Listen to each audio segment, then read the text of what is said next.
La bientraitance des personnes proches aidantes, une responsabilité partagée. Utilisation de l'affiche. Il existe des phénomènes sociaux bien présents qui sont pourtant peu documentés car ils se situent dans un angle mort. C'est le cas de la maltraitance envers les proches aidants. La première recherche-action menée au Québec sur le sujet a permis de mettre en lumière la provenance de cette maltraitance et ses formes, et a conduit au développement d'une boîte à outils de sensibilisation. Nous allons regarder ensemble comment animer un atelier de sensibilisation à ce phénomène à l'aide de l'affiche conçue dans le cadre de cette recherche-action. La recherche a permis de concevoir une boîte à outils qui contient une affiche, un guide d'animation qui est à utiliser avec l'affiche et 3 dépliants adaptés à différents publics, intervenants, entourage et proches aidants. La boîte à outils contient aussi 3 capsules de présentation sur la recherche et sur la fiche, dont celle que vous écoutez en ce moment. La fiche s'intitule « La bientraitance des personnes proches aidantes, une responsabilité partagée ». Notre idée était de concevoir la proche aidance comme un parcours, au cours duquel la maltraitance peut être présente. Il faut cependant garder à l'esprit que toutes les personnes proches aidantes ne sont pas maltraitées dans l'exercice de leur rôle, et que la maltraitance est perçue différemment selon les personnes et le contexte. On peut discuter de la fiche dans son ensemble, ou on peut en prendre des petites sections à la fois, comme nous le ferons dans les prochaines minutes. D'abord, voici la fiche. Comme mentionné, l'idée était de concevoir la proche aidance comme un parcours au cours duquel la maltraitance peut être présente.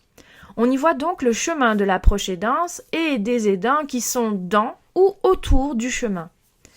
Chaque proche aidant est identifié avec un dossard suivant l'analogie de la course. Le parcours de proche aidant est différent pour chacun.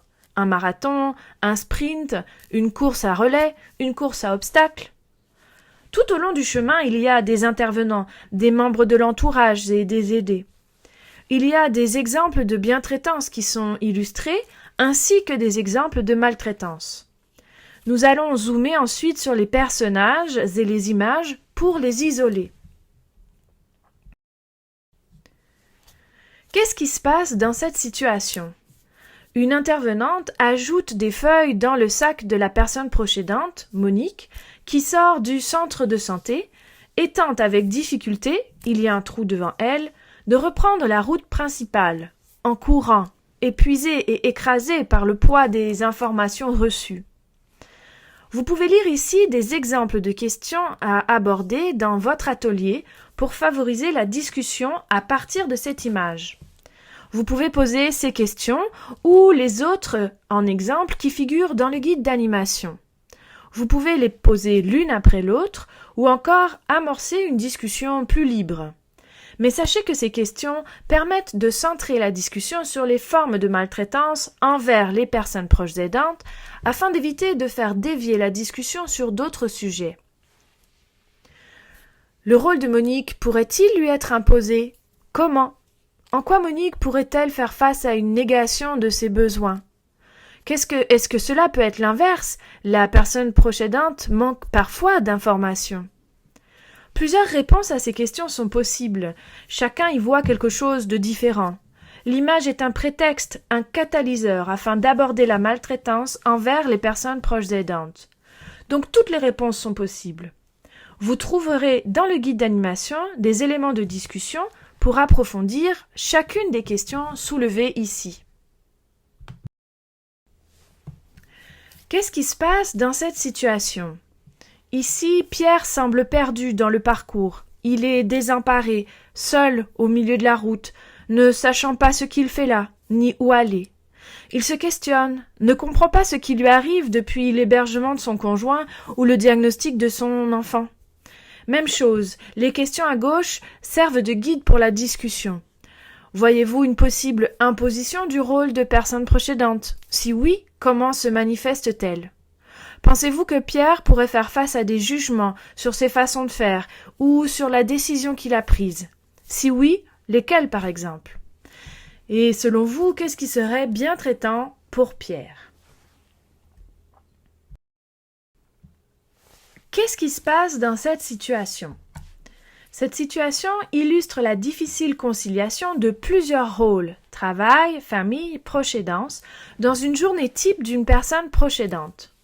Maud est de la génération sandwich, ce qui signifie qu'elle doit prendre soin d'un parent âgé tout en étant responsable d'un enfant qui peut, lui aussi, être en situation de handicap.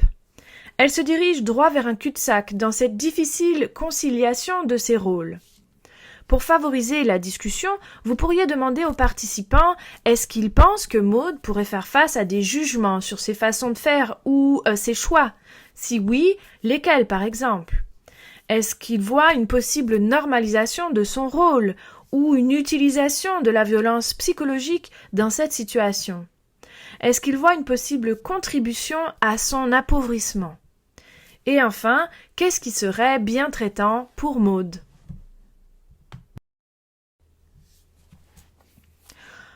À quoi cette nouvelle situation vous fait-elle penser? Cette situation illustre une personne proche aidante, Rachel, qui est exclue, en retrait de la discussion que les professionnels de la santé entretiennent avec l'aidé.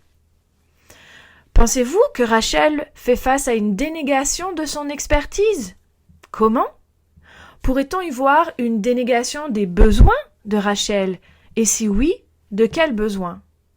Y a-t-il un élément qui pourrait contribuer à normaliser son rôle ou la maltraitance vécue? Si oui, comment? Qu'est-ce qui serait bien traitant pour Rachel?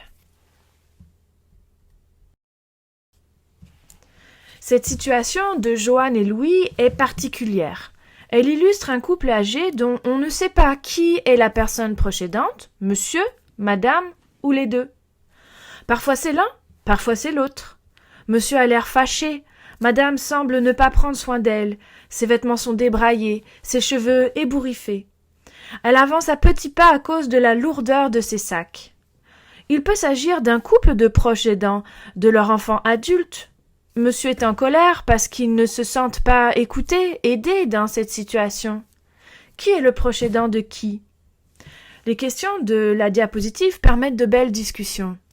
Par exemple, voyez-vous une imposition du rôle ou de surresponsabilisation? Si oui, comment? Voyez-vous une possible utilisation de violences psychologiques ou physiques dans cette situation?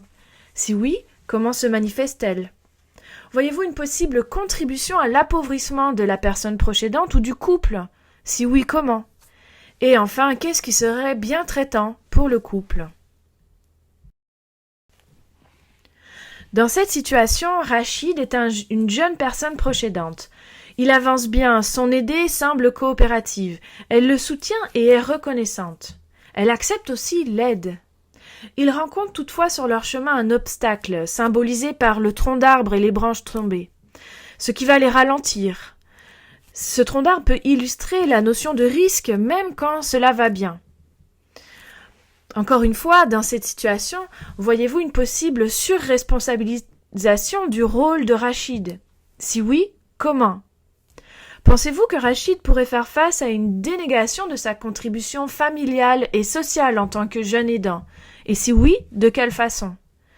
Voit-on une possible dénégation des besoins de Rachid ici? Enfin, comment Rachid pourrait-il assumer son rôle dans un contexte de bientraitance? Dans la fiche, nous avons aussi des images de l'entourage. Nous voyons ici un entourage plus en retrait. Ça peut être des membres de la famille, des amis, des voisins. Ils sont assis sur un banc, à distance. Ils émettent des commentaires, observent de loin, sans intervenir directement pour soutenir les personnes proches aidantes. Il est possible d'interpréter différemment leur conversation. Par exemple, pensez-vous que cet entourage porte des jugements sur les personnes proches aidantes? Comment cet entourage peut-il contribuer à normaliser le rôle de personnes proches aidantes? Ou comment nie-t-il la contribution familiale et sociale des personnes proches aidantes? Comment l'entourage nie-t-il les besoins des personnes proches aidantes? On voit que les arbres cachent ces personnes, mais on les entend quand même. Comment cet entourage pourrait-il donc être bienveillant? Au contraire de l'image précédente, on voit ici des membres de l'entourage, toujours des membres de la famille, des amis ou des voisins, qui encouragent les personnes proches aidantes dans leur parcours. Ils offrent des fleurs et des marques d'amour. Il est possible ici d'entamer une discussion sur ce que l'entourage peut faire pour être bien traitant envers les personnes proches aidantes. Vous pouvez aussi demander quelles sont les réactions vis-à-vis de cette situation et d'où semble provenir la bientraitance dans cette situation. La dyade aidant aidé qu'on a vu plus tôt, soit Rachid et sa grand-mère en fauteuil roulant, se dirige vers une halte de repos où se trouvent des intervenants qui encouragent et offrent de l'eau. Quelles sont vos réactions vis-à-vis de cette situation? Derrière la table, l'intervenante est située plus en retrait. Elle attend que les personnes proches aidantes lui demandent son aide. Elle est là, disponible, aidante, mais moins active dans son offre de service. D'où semble provenir la bientraitance dans cette situation? Comment pouvez-vous être bientraitant envers les personnes proches aidantes? On peut donc aborder avec les participants le rôle des intervenants dans la bientraitance envers les personnes proches aidantes, mais aussi en quoi parfois ils peuvent être maltraitants. En plus des personnages, le parcours des proches aidants dans notre affiche est parsemé de symboles pouvant aussi faire l'objet de discussions. Comment interprétez-vous ces images en lien avec le rôle de personnes proches aidantes ou la maltraitance dont elles sont parfois l'objet? Le cul-de-sac, par exemple, peut représenter la vision tunnel que les personnes proches aidantes peuvent avoir dès lors qu'elles se sentent emprisonnées dans ce rôle. Elles ne voient pas d'issue possible à leur situation. Ce peut aussi être le symbole de leur destination si les proches aidants n'ont pas la possibilité de répondre à leurs propres besoins ou de prendre soin d'eux-mêmes. Les branches d'arbres et le trou dans le parcours peuvent symboliser les obstacles, les embûches rencontrées en cours de route, celles que l'on ne peut pas prévoir, celles qui arriveront de toute façon parce qu'elles sont incontournables, celles qu'on ne voit pas, celles qu'on se met soi-même, celles que les autres mettent sur notre route. Les obstacles peuvent représenter une dégradation rapide de la situation de la personne aidée, une réduction de service, un membre de l'entourage qui ne peut plus soutenir la personne proche aidante, etc. L'arrêt peut représenter l'arrêt forcé dans le parcours des personnes proches aidantes, à cause de la maladie, de l'épuisement, du décès de l'aidé. Il peut aussi représenter la nécessité de s'arrêter, de prendre une pause pour éviter justement d'être dans l'obligation de le faire, comme obtenir du répit, d'autres services d'aide ou du recul pour réfléchir. Les indications des ressources disponibles pointent dans des directions opposées, représentant des acronymes parfois inconnus, montrant la complexité du réseau de la santé et des services sociaux et le fait qu'il est difficile de savoir exactement à quel service nous avons droit en fonction des critères d'admissibilité. Les personnes proches aidantes ont sans doute besoin d'être guidées et accompagnées dans cette recherche d'aide. Au contraire, le soleil peut représenter l'espoir, les bons moments dans ce parcours, les aspects positifs du rôle de proche aidant. L'accueil chaleureux des membres de l'entourage, des intervenants et des professionnels de la santé et des services sociaux bienveillants rencontrés sur le parcours de la personne proche aidante. Donc, revoici l'affiche dans son ensemble.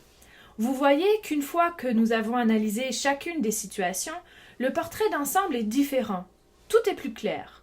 Vous pouvez choisir de discuter de l'affiche en général avant d'aborder le particulier, les personnages et les symboles, ou à l'inverse commencer par le particulier et revenir au général. La bande noire au bas de l'affiche donne des numéros de lignes téléphoniques d'aide qui peuvent vous aider, soit comme intervenant ou membre de l'entourage côtoyant des proches aidants vivant de la maltraitance, ou encore comme personne proche aidante si vous êtes confronté à cette situation. N'hésitez pas à téléphoner. Terminons cette capsule en vous parlant de la bientraitance, qui est le titre de l'affiche. La bientraitance envers les personnes proches aidantes est une démarche d'accompagnement global. Elle vise à promouvoir leur soutien, l'écoute de leurs besoins et la valorisation de leur apport, de leurs expériences et de leurs expertises dans la vie quotidienne afin de prévenir la maltraitance. C'est à vous de jouer maintenant. Vous pouvez télécharger les outils, la fiche, le guide et les dépliants sur le site du Regroupement des aidants naturels du Québec au www.ranq.qc.ca. C'est à vous maintenant de contribuer à la bientraitance des personnes proches aidantes. Merci de votre écoute.